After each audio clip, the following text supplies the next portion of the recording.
di Tangerang, Banten, Cipto Raharjo meninggal dunia setelah sempat dirawat di RSCM Jakarta sejak 11 Juli lalu. Cipto meninggal dunia karena gagal nafas. Kejadian ini menambah daftar riwayat pasien meninggal dunia yang berawal dari obesitas. Sebelum Cipto, ada juga nama Muhammad Fajri yang mengalami obesitas dan berujung pada kematian.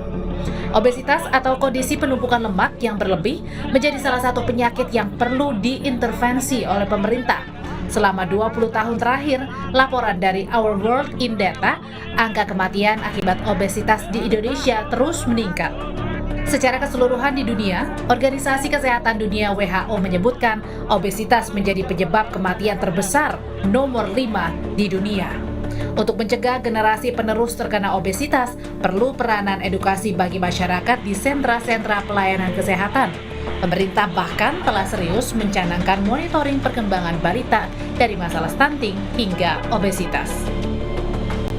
Sebetulnya kita sudah ada program namanya transformasi layanan kesehatan di layanan primer ya, di posyandu dimulai, di mana di posyandu itu mulai dari ibu hamil, ibu melahirkan sampai ke balita ada di tangan di sana.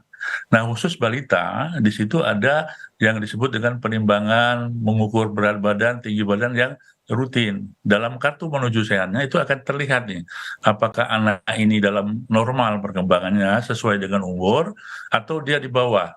Bahkan di stunting sekalipun itu bisa terlihat dari perkembangan yang dilihat setiap bulan itu. Ya, kemudian juga apalagi kalau dia obes. Nah, untuk itu di layanan posyandu yang sudah direvitalisasi ini menjadi bagian penting bagi masyarakat untuk digunakan untuk evaluasi dari mulai ibu hamil sampai ke balita, bahkan lansia pun itu dilayani di posyandu ini.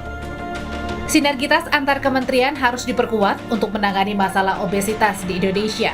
Kementerian Pertanian bisa menggencarkan diversifikasi pangan agar persoalan gizi anak-anak bisa teratasi. Sedangkan Kementerian Pendidikan bisa kembali menggalangkan program makan sehat di sekolah sebagai bagian dari edukasi bagi siswa.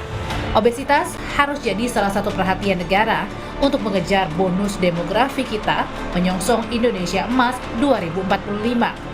Selain faktor lapangan kerja, kualitas sumber daya manusia yang sehat juga harus jadi prioritas.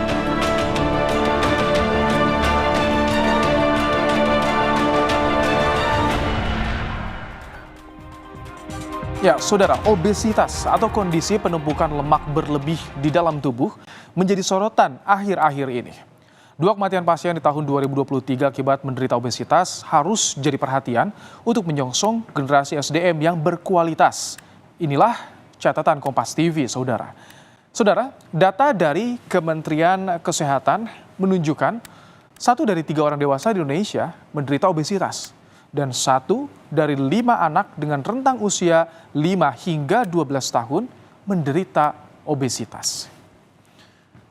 Dan saudara, dari tahun ke tahun, prevalensi obesitas di Indonesia ini terus meningkat. Data riset dasar kesehatan dari Kementerian Kesehatan menunjukkan dari tahun 2013 hingga tahun 2018, prevalensi obesitas di Indonesia ini meningkat. Bahkan perempuan disebut lebih rentan terkena obesitas. Ini dari tahun 2013 sebanyak 19,6% prevalensi obesitas laki-laki dan perempuan 32,9%.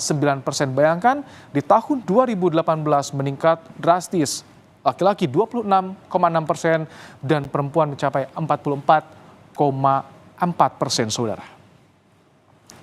Ya, saudara, bonus demografi yang selalu disampaikan pemerintah harus dibarengi dengan kualitas kesehatan sumber daya manusia.